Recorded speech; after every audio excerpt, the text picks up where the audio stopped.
नमस्कार दोस्तों, स्वागत है आपका रिप्रोडक्शन इन ऑर्गेनिज्म के लेक्चर नंबर 10th में। देखो, पिछली क्लास में हम डिस्कस क्या कर रहे थे कि एसेक्सुअल रिप्रोडक्शन 6 टाइप के होते हैं। कौन कौन से? Budding, fusion, regeneration, fragmentation, spore formation और वेजिटेटिव प्रोपोगेशन। तो हमने 4 को अच्छे से डिस्कस कर लिया था पिछली क्लास में। आज 2 पार्ट बच रहे थे। कौन कौन से? स्पोर फॉर्मेशन और वेजिटेटिव प्रोपोगेशन, उसे आज कवर कर लेंगे। तो स्टार्टिंग से पहले देखो, मैंने एक तीर बना रखा है। तो 4 तीर मैंने दिखा दिया। 4 तीर का मतलब यही है कि 4 को हम पहले कवर कर चुके हैं। आज 2 को पढ़ना है। कौन सा? स्पोर फॉर्मेशन और वेजिटेटिव प्रोपोगेशन। देखो, स्पोर फॉर्मेशन नाम से समझ में आ रहा है कि ये एसेक्सुअल रिप्रोडक्शन का ऐसा मोड ऑफ एसेक्सुअल रिप्रोडक्शन है, यानी एसेक्सुअल रिप्रोडक्शन का ऐसा टाइप है जिसके अंदर क्या होगा? स्पोर का फॉर्मेशन होगा। नाम से समझ में आ रहा है, स्पोर फॉर्मेशन। तो मैंने आपको पिछली क्लास में एक बात बताई थी कि अगर प्लांट गैमेट बनाता है तो उस पेरेंट बॉडी को क्या कहते हैं? गैमेटोफाइट। तो यहाँ पे स्पोर बन रहे हैं तो बॉडी को कैसी होगी? बॉडी स्पोरोफिटिक बॉडी होगी, स्पोरोफाइट कहलाएगी बॉडी, क्योंकि स्पोर का फॉर्मेशन होना है, जर्मिनेशन हो रहा है। ठीक है, अब इसके अंदर होता है, समझो मेरी बात को, समझो पहले क्या बोल रहा हूं मैं। इसके अंदर क्या होगा? स्पोर पेरेंट बॉडी के अंदर स्पोर्स बनेंगे और फाइनली डिटैच हो जाएंगे, उससे अलग होके बाहर आ जाएंगे ताकि वो कंप्लीट इंडिविजुअल बन पाए। अब यही है, आप डेफिनेशन पढ़ लो। हैप्लॉइड स्ट्रक्चर पहले क्या बनेंगे? पहले वो जो हैप्लॉइड स्ट्रक्चर होंगे पेरेंट बॉडी के अंदर डेवलप होंगे और फिर बाहर आ जाएंगे ताकि वो कंप्लीट न्यू इंडिविजुअल फॉर्म हो सके। अच्छे, उसी डेफिनेशन को लेकर क्या पढ़ लो। These are haploid structure. ये हैप्लॉइड स्ट्रक्चर होते हैं which are synthesised inside parent body, जो कि पेरेंट बॉडी के अंदर बनते हैं and finally come out to develop into complete new organism. Develop हो पाए पूरे कंप्लीट ऑर्गेनिज्म में, इसलिए वो पेरेंट बॉडी से फिर बाहर आ जाते हैं। ऐसी प्रोसेस को क्या कहते हैं? Spore formation. ठीक है, because of here spore formation अगर, क्योंकि यहाँ पे स्पोर का फॉर्मेशन हो रहा है तो ऐसी बॉडी को क्या कहेंगे? मैंने बताया आपको, स्पोरोफिटिक प्लांट बॉडी। और याद रखना, स्पोरोफिटिक प्लांट बॉडी डिप्लॉयड होती है। प्लॉयड याद रखना कि हैप्लॉइड क्या थे? यहाँ पे जो स्ट्रक्चर बन के आ रहे, स्पोर्स बन के आ रहे, वो कैसे? हैप्लॉइड। लेकिन पेरेंट बॉडी कैसी है? स्पोरोफिटिक है, 2n है, यानी डिप्लॉयड है। अच्छा, उसके अलावा ये इनके एग्जांपल है प्लांट और फंगी। प्लांट के अंदर क्या लिखा है? Inside pistil. पिस्टिल क्या होता है? और एंथर। इनसाइड पिस्टिल, पिस्टिल होता है female gametophyte, female body, female part, और एंथर क्या होता है? Male part. तो एक बात बताओ, एंथर और पिस्टिल क्या सब में पाए जाते हैं? नहीं, ये एंजियोस्पर्मिक प्लांट में पाए जाते हैं। एंजियोस्पर्म मतलब वो प्लांट जो कि फ्लावरिंग को बियर करते हैं, जो फ्लावर रखते हैं, उन प्लांट को क्या कहते हैं? Angiospermic plant. तो अब एक बात बताओ, इसके अंदर तो हो गया कि इनसाइड पिस्टिल के अंदर एम्ब्रियो सैक होगा, एम्ब्रियो सैक के अंदर क्या होगा? मेगास्पोर होंगे या फिर फीमेल गैमेटोफाइट होंगे, और एंथर के अंदर माइक्रोस्पोरेंजिया होगा, उसके अंदर पोलन ग्रेन या मोएल गैमेटोफाइट बनेगा। तो अभी बात बताओ, ये फ्लावरिंग प्लांट के अंदर तो हो गया, और जो फ्लावर नहीं बियर करते, जो कि फ्लावर जिन पेड़ों में नहीं आते, उनके अंदर क्या होगा? नॉन स्पर्म एंजियोस्पर्मिक प्लांट के अंदर क्या होगा? तो उनके अंदर भी कुछ होगा। देखो क्या होता है, लिखा है मैंने क्या? ये इनसाइड एंजियोस्पर्म। ये जो ऊपर वाली कहानी चली आ रही है किसके लिए है? एंजियोस्पर्म के लिए।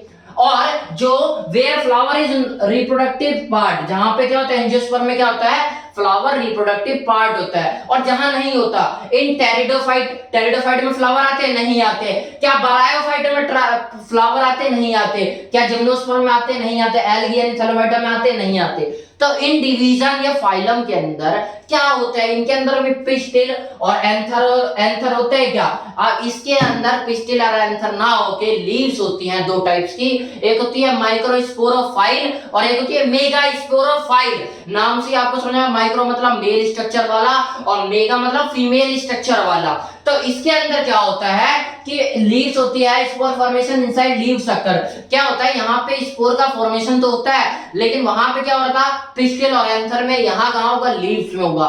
लीव्स 2 टाइप की होगी, जिनके अंदर मेल गैमेटोफाइट बनेंगे उन लीव को कहा जाएगा माइक्रोस्पोरोफाइल, और जिनके अंदर फीमेल गैमेटोफाइट का फॉर्मेशन होगा, उसके अंदर गैमेट्स का फॉर्मेशन होगा, उसको कहा जाएगा मेगास्पोरोफाइल। ठीक है, अच्छा, आगे क्या है, हेयर माइक्रोस्पोर आर फॉर्म्ड, मैंने आपको बता दिया कि माइक्रोस्पोरोफाइट में क्या होगा, माइक्रोस्पोर्स बनेंगे, और मेगास्पोरोफाइट में क्या होगा, मेगास्पोर बनेंगे। तो वही चीज लिख रखा है, here microspore are formed, here megaspore are formed. अच्छा, आगे बढ़ते हुए एक चीज और देख लो, फंगी के अंदर अभी क्या है, प्लांट के अंदर तो आप समझ गए कि प्लांट के अंदर एंजियोस्पर्म के अंदर पिस्टल और एंथर से काम चल जाएगा, और यहाँ पे लीव्स दो टाइप के है, माइक्रोस्पोरोफाइल और मेगास्पोरोफाइल।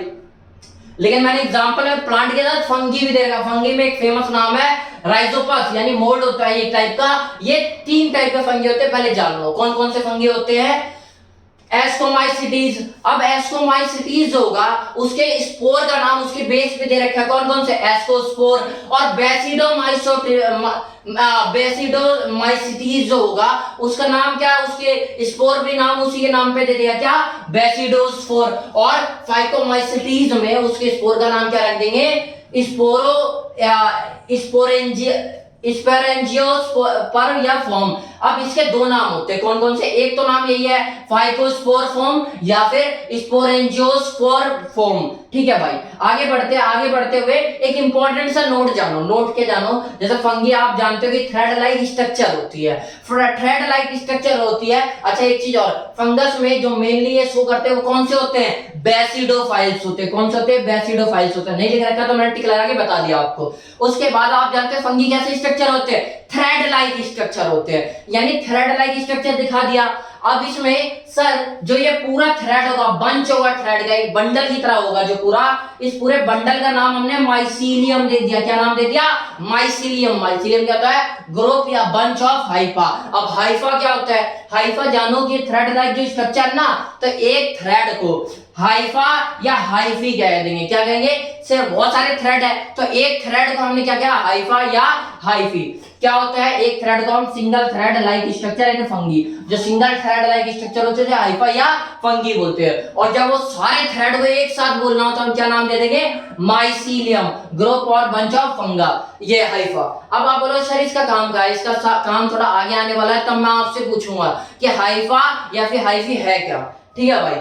अच्छा, आगे बढ़ते हुए क्या सीखते हैं, टाइप्स ऑफ स्पोर। अब स्पोर का भी अलग अलग टाइप्स होते हैं। ठीक है, अभी तक हमने सीख लिया कि स्पोर फॉर्मेशन कैसे होता है।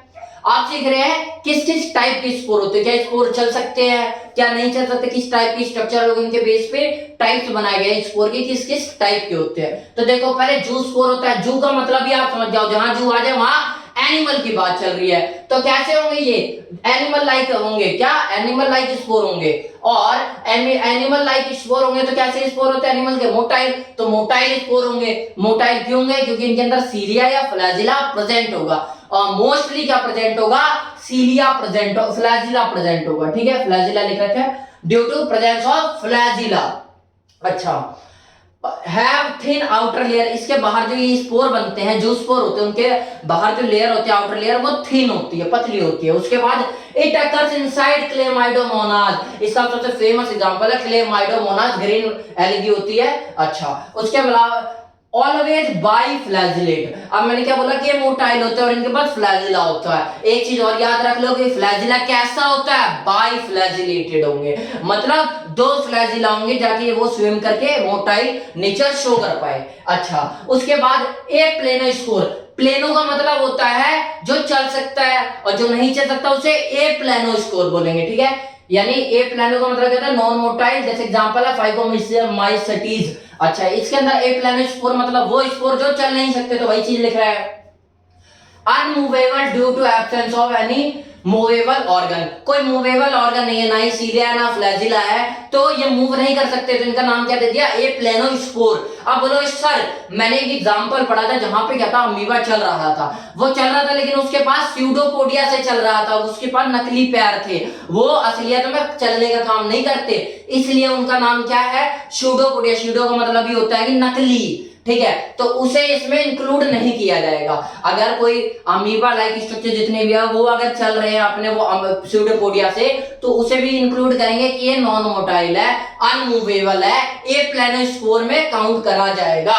ठीक है, तीसरा टाइप पढ़ते हैं स्पोर का, क्या, कोनेडिया या कोनेडियम या फॉर्मेशन। कोनेडिया या कोनेडियम का फॉर्मेशन। कोनेडियम में कई बार क्या होता है, हम इसके नाम को दूसरा नाम भी बोल देते हैं ओडियम, ये क्या कर दिया, सी को साइलेंट मार दिया। तो देखो सी को साइलेंट मार दिया, ओडिया या ओडियम, तो ओडियम फॉर्मेशन अकर, कई किताबों में लिखा हुआ है साफ साफ ओडियम फॉर्मेशन अकर। अब बोले सर एक ओनेडिया तो हमने सुन लिया था, लेकिन ओडियम स्ट्रक्चर क्या होता है, उसी को सेम बात है, ठीक है। अब इसके अंदर क्या होगा, एक बर्ड या कोनिडियोस्पोर, देखो इसका स्पोर कैसा होगा, कोनिडिया का स्पोर है तो इसे क्या बोल दिया, कोनिडियोस्पोर। एक बर्ड लाइक स्ट्रक्चर डेवलप होगी फ्रॉम हाइफी, क्या बोला मैंने, बर्ड लाइक स्ट्रक्चर यहाँ हाइफी से, इसलिए समझा दिया ताकि आप माइसीलियम और हाइफी में कंफ्यूज ना हो। हाइफी मतलब एक थ्रेड लाइक स्ट्रक्चर, वहां पे थोड़ा सा बर्ड लाइक स्ट्रक्चर निकलेगा, वहां से पूरा ऑर्गेनिज्म बन जाएगा, तो उसे कोनेडिया कहा जाएगा या कोनेडिया फॉर्मेशन, ठीक है। आगे बढ़ते हुए हम क्या सीखते हैं, वेजिटेटिव प्रोपोगेशन। अच्छा, आपको अभी तक तो स्पोर फॉर्मेशन समझ आ गया होगा। अब मैंने 5 चीज पढ़ा दी आपको, क्या, फिजन, बडिंग, रीजनरेशन, फ्रेगमेंटेशन और स्पोर फॉर्मेशन। अब मैं आपको बताता हूं वेजिटेटिव प्रोपोगेशन। वेजिटेटिव का मतलब ही है वेजिटेबल से रिलेटेड, यानी प्लांट से रिलेटेड, सब्जियों से रिलेटेड, मतलब प्लांट के बारे में। ये किसका स्पेशल स्ट्रक्चर होगा, प्लांट का, special feature of plant body only, नाम से ही समझ में आ रहा है। वेजिटेटिव प्रोपोगेशन, प्रोपोगेशन का मतलब उगना, प्रोपोगेट करना मतलब आगे की ओर बढ़ना, यानी उगना, डेवलप होना किसी चीज का। तो हम डेवलपमेंट के बारे में तो पढ़ रहे हैं, सेक्सुअल रिप्रोडक्शन ही तो है ये, रिप्रोडक्शन में क्या तो डेवलपमेंट होता है, इसलिए इसका नाम क्या, प्लांट के बारे में बात चल रही है, इसलिए वेजिटेटिव और प्रोपोगेशन का मतलब डेवलप होना, वेजिटेटिव प्रोपोगेशन मतलब। अब इसके अंदर क्या होगा, कई प्लांट, जैसे कई सब्जियों के पार्ट होते हैं, मान लो आलू है, आलू के अंदर आप देखो ना छोटी छोटी से ऐसे दाने से दिखे, वो दाने नहीं होते, उन्हें आइस कहा जाता है, आइस ऑफ पोटैटो। इसको क्या होता है, तो इनके अंदर क्या होता है ना, इन्हें आप खेतियों में देखोगे, आप पूछोगे ना आलू के पौधे कैसे जमा जाता है, आप जुताई कटाई जो भी होगा, उसमें मेन काम क्या होता है कि आलू को सॉइल के अंदर क्या करते हैं, बरीड करते हैं, दफना देते हैं, उसके बाद आलू बन के आ जाता है। अब बहुत इंटरेस्टिंग क्वेश्चन, आप बोलोगे सर अगर आलू के अंदर दफना देते हम, मान लो 10 आलू हमने उगाए और खाने की जगह हमने 10 दफना दिया, फिर 10 आ गए, तो कहां से, हमें खाने के लिए भी तो चाहिए होगा, एग्जैक्टली। लेकिन इसमें फर्क क्या है, वो फर्क इतना सा है कि जो आलू होगा ना, जब आलू को हम दफनाएंगे, बरीड करेंगे इन द सॉइल, तो हम क्या करेंगे, बहुत सारे टुकड़े कर देंगे, एक नहीं बहुत सारे कर देंगे। जैसे मान लो जैसे एक छोटी आलू को, जो छोटी आलू में जनरली क्या करते हैं, 2 से 3 टुकड़े कर देते हैं, और बड़ी आलू होती है तो 4 से 5 कर देते हैं। अब आप बोलोगे सर 4-5 ही तो, मान लो जैसा छोटी आलू बहुत सारी हो गई और 2 टुकड़ा, तो मतलब मैंने 500, मान लो लगभग जनरली आपने 500 किलो निकाला, 250 किलो तो वापस डालोगे, नहीं, आपकी गलत फहमी है ये। एक बात कहो, जैसे मैंने एक आलू लिया और उसे मैंने तोड़ दिया यहां से, तो क्या इसके अंदर इसके हिस्से से सिर्फ एक ही निकलेगा, प्रोपोगेट करेगा पौधा? इसके अंदर बहुत सारे आइज ऑफ पोटैटो होंगे, और जितने भी आइज ऑफ पोटैटो होंगे सबसे एक नया पौधा आएगा। इसलिए समझ में आ रही है कैसे प्रोडक्शन होता है आलू का।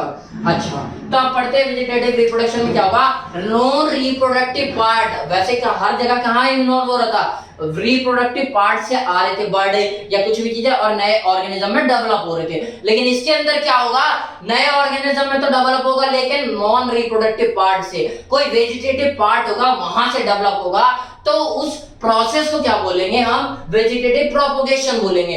पढ़ते हैं, जो चीज मैंने बताया वही लिखा हुआ है, पढ़ लो आप क्या लिखा है।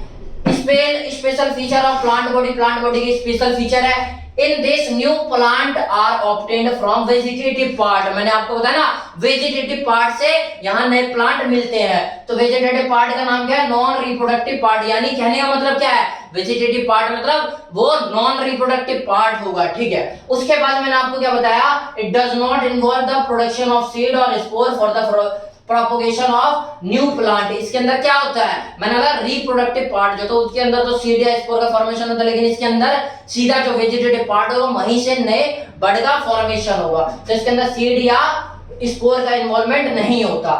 सम famous vegetative propagatory part in plants, plant के अंदर जो वेजिटेबल्स होते हैं उनके अंदर कौन कौन से वेजिटेटिव पार्ट है उन्हें पढ़ते हैं। अब ये इंटरेस्टिंग कहानी, और आपको ध्यान से इसलिए देखना है कि हर किताब में ऐसे उलझा के लिखा हुआ है कि आप कंफ्यूज हो जाओगे, तो इस कंफ्यूज को दूर रखने के लिए, इस कंफ्यूजन को आपको बहुत ध्यान से पढ़ना है। एक चीज मैंने डीपली पहले अच्छे से, मैंने खुद अच्छे से स्टडी की है, उसके बाद पढ़ा रहा हूं, तो आप कृपया ध्यान से देखना। अच्छा, प्लांट, अब देखो जहां भी एक तो लीफ और रूट, देखो यहाँ लीफ और यहाँ रूट है, इन दोनों को छोड़ के जितने भी मैं पढ़ाऊंगा ना, उन सब के अंदर almost all are stem part, और सारे क्या होंगे, स्टेम के पार्ट होंगे।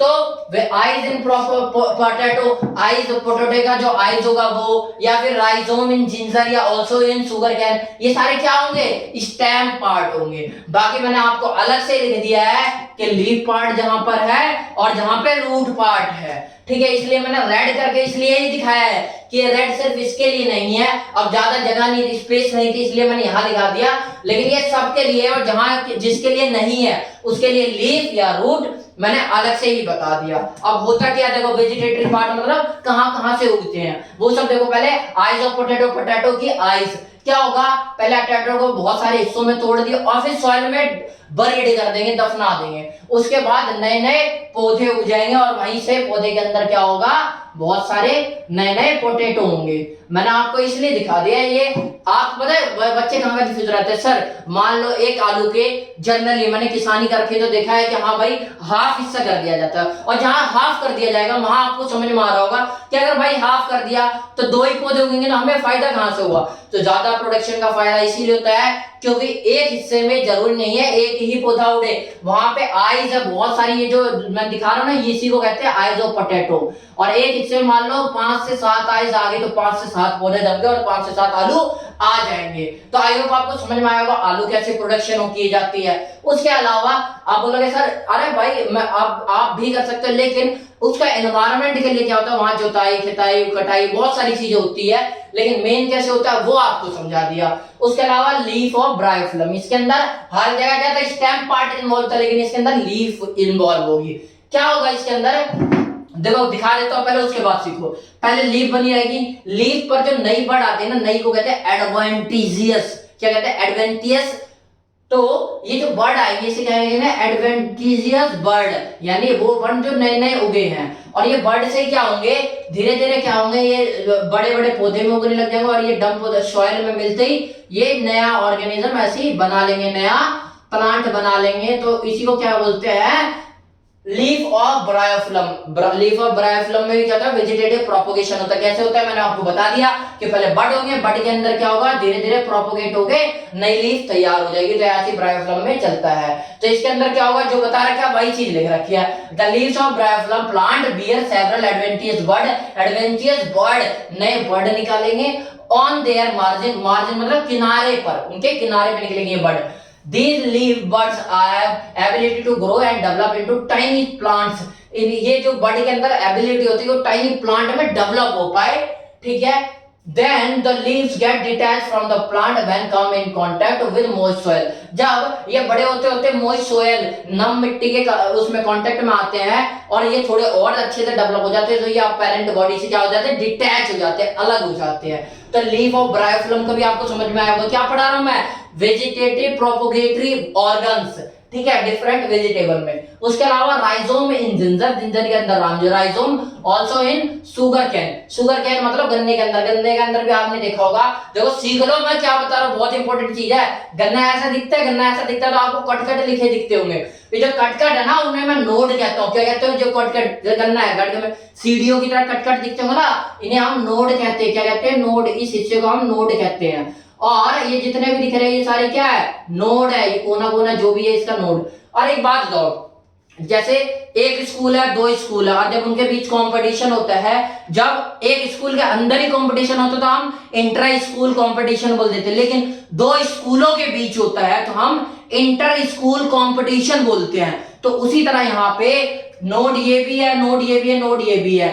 तो एक नोड 2 नोड के बीच की जो लेंथ है उस लेंथ को हम क्या बोलेंगे, इंटर नोड। क्या बोलेंगे, इंटर नोड। आई होप आपको समझ में आया होगा। और ये इंटर नोड कैसे होते हैं, स्टेराइल पार्ट होंगे। स्टेराइल मतलब नॉन स्टेराइल पार्ट होंगे, स्टेराइल पार्ट होंगे, स्टेराइल या नॉन स्टेराइल में स्टेराइल पार्ट होंगे। स्टेराइल मतलब ये एबिलिटी टू रिप्रोड्यूस के काबिल नहीं होंगे। क्या हो सकता है, ये रिप्रोडक्शन नहीं कर सकते, बांझ पार्ट होंगे। इसलिए जब भी पौधा प्रोपोगेट होगा तो कहां से होगा, 2 ही तो पार्ट है, नोड इंटरनोड, इंटरनोड स्टेराइल है, तो किससे होगा, नोड से होगा।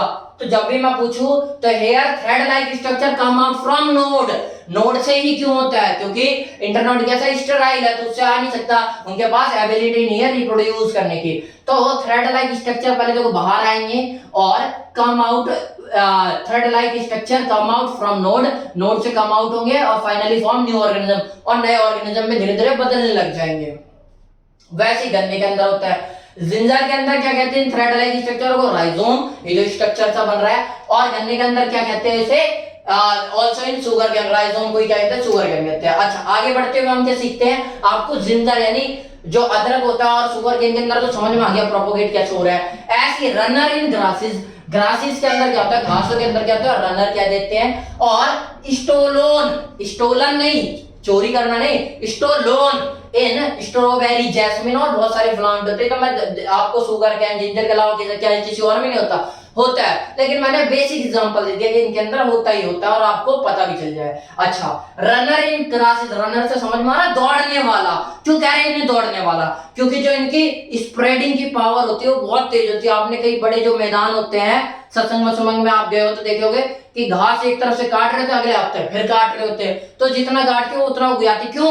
उनके स्प्रेड होने की, जो उनके उगने की क्षमता वो बहुत तेज है, उनका जो रेट है उगने का वो बहुत हाई है, इसलिए उन्हें रनर कहा गया, दौड़ने वाला।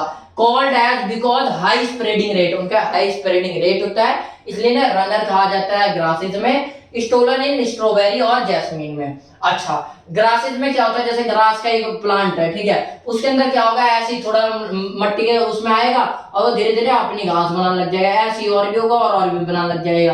तो इसे क्या कहेंगे? रनर इन राइजोम। उसके अलावा ऐसी स्ट्रॉबेरी और जैस्मिन में भी ऐसा ही होगा। और ऑफसेट इन वाटर हाइसिंथ, अब आपको नाम बताना है, इसका साइंटिफिक नेम क्या है, और मैं एक नाम बता देता हूं आपको, टेरर ऑफ बंगाल कहा जाता है। आपने शुरुआत में ही आपको पढ़ा दिया था। अच्छा, वाटर हाइसिंथ के अंदर क्या होता है? जैसा आपको मैं बता दूं, बहुत तेजी से भी स्प्रेड का होता है, बहुत तेज से स्प्रेड, ये क्या होती है? स्प्रेड होती है, इसलिए इन्हें टेरर ऑफ बंगाल कहा जाता है। बंगाल में लाया गया था इसलिए टेरर ऑफ बंगाल का नाम दिया गया। और टेरर मतलब आतंक फैलाने वाला, क्योंकि ये इन्हें जलकुंभी कहा जाता है। ये क्या होता है ना, बहुत तेजी से स्प्रेड होती है, एक तरफ के काटोगे तो दूसरे तरफ का स्प्रेड हो जाती है, इसलिए टेरर नाम दिया गया, आतंक फैला दिया इसने। पानी के अंदर क्या होता है? इनके अंदर एक ऐसी स्ट्रक्चर बनी होती है, इस स्ट्रक्चर को नाम क्या दे देते हैं? ऑफसेट। क्या? ऑफसेट। किसके अंदर? वाटर हाइसिंथ के अंदर ऑफसेट। ठीक है, ये मैंने गलत जगह निशान दिखा रखा है, ये निशान कहाँ है? उड़ के जाएगा, ऑफसेट। ये क्या है? ऑफसेट होती है जो स्ट्रक्चर बनती है ना, एक से दूसरे में क्या फुल न्यूट्रिशन चल रहा है, ऐसे तीसरे चौथे में ऐसे ये स्प्रेड करती रहती है। अच्छा, पहले क्या होगा?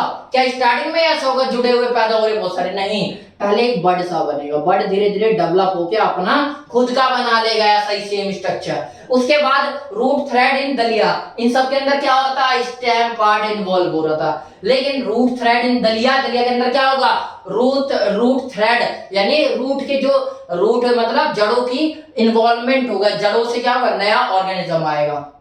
तो वही चीज लिख रखा है, वो जड़ों से नया ऑर्गेनिज्म है। रूट राड कलर में दिखा दिया कि रूट का इन्वॉल्वमेंट है, यहाँ पे जड़ से ही आया, स्टेम से नहीं आया। कई बार अब आप कह रहे हो सर इसके अंदर भी तो हमें दिख रहा है नीचे से जड़ से, जड़ से नहीं भाई, वो स्टेम मॉडिफिकेशन है, स्टेम से आ रहा है। अच्छा, वैसे बल्ब इन ऑनियन, देखो एक होता है बल्बिल और एक होता है बल्ब इन ऑनियन। तो इन्हें बच्चे कंफ्यूज करके बोलते हैं बल्बिल का शॉर्ट फॉर्म ही बल्ब है, लेकिन ये अलग अलग बात है। देखो प्याज के अंदर होता है बल्बिल। अब आप समझ गए सर प्याज के अंदर तो हमने कोई आइज ऑफ पोटैटो की तरह कोई स्ट्रक्चर नहीं देखा, तो इनके अंदर कैसे डेवलपमेंट होती है? इनके अंदर क्या होता है, अगर आप बेसिकली खेत में गए होगे अनियन के, तो आपने क्या देखा होगा, कैसे देखा होगा कि भाई प्याज नीचे उग रही है और ऊपर ये हरे सा प्लांट देख लिया होगा आपने, लेकिन आपने ध्यान से नहीं देखा होगा, इसलिए आपको नहीं पता। ध्यान से देखोगे तो आपको पता चलेगा एक कॉम्प्लेक्स क्या बनेगा, फ्लावर टाइप स्ट्रक्चर बनेगा। फ्लावर के अंदर स्पोर का फॉर्मेशन होगा। ठीक है, वेजिटेटिव पार्ट है ये एक। ठीक है, यहीं से आपको पता हो, जब आप पूछोगे ना कि प्याज की खेती कैसे की जाती है, तो आपको बोलेंगे सीड लेकर आएंगे, या फिर हम घर पे सीड लेकर आएंगे और छोटे छोटे प्लांट बनाएंगे और वो प्लांट को उगा देंगे। तो आपके दिमाग में एक चीज है, ये सीड कहां से आया? क्योंकि भाई आप प्याज काटोगे तो आपको सीड नहीं मिलेगा, आपको तो इनोवेटिव बर्ड मिलेंगे, अंदर बहुत चर्च जो निकल रहे होंगे, नया बन रहा होगा। तो आपको सीड कहां से मिला? तो आप ध्यान से देखोगे तो आपको पता चलेगा कि भाई जो हरे से पत्ते लीव्स दिख रहे हैं ना, इनके ऊपर ये स्ट्रक्चर बने रहते हैं कॉम्प्लेक्स, इनके अंदर सीड पाए जाते हैं। तो आई होप आपको समझ में आया होगा। तो ये बल्ब क्या होता है? Bulb in onion modification of stems. ये बल्ब जो जैसे ये बनके क्या तैयार हो रहा है भाई, ये प्याज बनके तैयार हो रहा है। तो प्याज के अंदर ये जो आप देखोगे ना छोटे छोटे पहले से। ये क्या है, मॉडिफिकेशन ऑफ स्टेम, इसी को क्या कहते हैं, बल्ब कहते हैं। तो इनके अंदर भी इसी से क्या हो जाएगा, नया ऑर्गेनिज्म डेवलप होगा आगे। अच्छा, बल्बिलिन अगेव, अगेव आपको समझाया था, रामबांस और बहुत सारे नामों से जाना जाता है। तो इसके बारे में मैं आपको बता देता हूं। तो इनके अंदर क्या प्रोपगेशन की स्ट्रक्चर कौन सी होती है, वेजिटेटिव प्रोपगेटरी ऑर्गन कौन सा होता है, बल्बिल होता है। ये क्या होती है, एक अंडरग्राउंड स्टेम होता है, वहां पे रूट और वहां पे लीव था, बाकी सब छोड़ के क्या है, स्टेम पार्ट का इन्वॉल्वमेंट है। अच्छा, ये क्या अंडरग्राउंड स्टेम है। और अगेव में भी एक ब्लू अगेव होता है। ब्लू अगेव का मतलब होता है ये अल्कोहलिक ब्रेवरेज, जो नशे के पदार्थ, शराब आती है, उन सब के काम में इसे लिया जाता है। और एक होता है जो अगेव होता है नॉर्मल, वो किसके लिए काम किया जाता है, वो जनरली स्वीटनर की तरह यूज किया जाता है अगेव। और ब्लू अगेव अल्कोहलिक होता है। अच्छा, इसके अंदर क्या होगा, आप देखोगे ना तो ऐसा स्ट्रक्चर बिल्कुल सेम दिखेगा। क्या दिखेगा आपको, प्रोपोगेटरी ऑर्गन क्या दिखेगा, अंडरग्राउंड स्टेम दिखेगी। अंडरग्राउंड रूट नहीं, जरूरी नहीं है कि अंडरग्राउंड होगा तो हमेशा रूट होगा, क्या हो सकता है, रूट की जगह स्टेम भी हो सकता है। तो ये क्या है, अंडरग्राउंड स्टेम दिख रही है, इसलिए मैंने अलग कलर से दिखाया। आगे कैसे होगा, ऐसी स्ट्रक्चर होगा। ये भी जनरली क्या होगा, ये जो स्ट्रक्चर होगा ये भी ज्यादातर मट्टी में धंसा होगा, ठीक है। तो इसे सॉइल में धंसा रहेगा। और ये ऊपर क्या आपको लीफ बड़े बड़े हरे हरे ऐसे कमल के फूल की तरह ऐसे खिले हुए बहुत सारे बड़े बड़े लीफ के स्ट्रक्चर दिखेंगे। अच्छा, उसके आगे अब एक नोट लगा के सीख लो, जो इतना पढ़ाया ना मैंने आपको, उसके बारे में कौन से क्या है, छोटी सी बात है, सीखो। ट्यूबर, राइबोज में बल्बिल शक्कर और बल्ब शक्कर और हो गया। इनके बारे में क्या है कि ऑल द अंडरग्राउंड स्टेम, ये सारे क्या होंगे, अंडरग्राउंड स्टेम। अंडरग्राउंड स्टेम होंगे, रूट नहीं स्टेम होंगे। Under grows inside soil. अगर अंडरग्राउंड स्टेम होंगे तो किसके अंदर ग्रो होंगे, सॉइल के अंदर ग्रो होंगे। अच्छा, अब जो स्टोलन, रदन और ऑफसेट पढ़ाया मैंने, ये all are aerial stem, because ये एरियल स्टेम है। यानी एरियल मतलब तो एयर से रिलेटेड, और स्टेम मतलब स्टेम यानी वो स्टेम जो एयर से रिलेटेड होंगे। तो एक बात बताओ, यानी प्रोपगेशन कहाँ होगा, सॉइल से बाहर ही होगा। एरियल स्टेम कहाँ होंगे, एयर ऊपर के स्टेम, और वहां से अगर कोई प्रोपगेशन हो तो सॉइल के बाहर होगा, अवे फ्रॉम द सॉइल। तो वही चीज लिख रखी है, क्या लिखा है, ऑल आर एरियल स्टेम। तो ऑल स्ट्रक्चर ग्रो, नोड से तो ग्रो होंगे ही पेरेंट बॉडी में, लेकिन अवे फ्रॉम द सॉइल। यहाँ पे क्या था, इनसाइड द सॉइल, और यहाँ अवे फ्रॉम द सॉइल। आज का लेक्चर आपको बहुत इंपॉर्टेंट भी था, कहीं ना कहीं मैंने कोशिश किया है कि आपको कोई कंफ्यूजन ना रहे, इस तरीके से लिखा है। तो आप प्लीज ध्यान से देखना, बहुत कुछ समझने वाली चीजें समझ में आएगा। नमस्कार।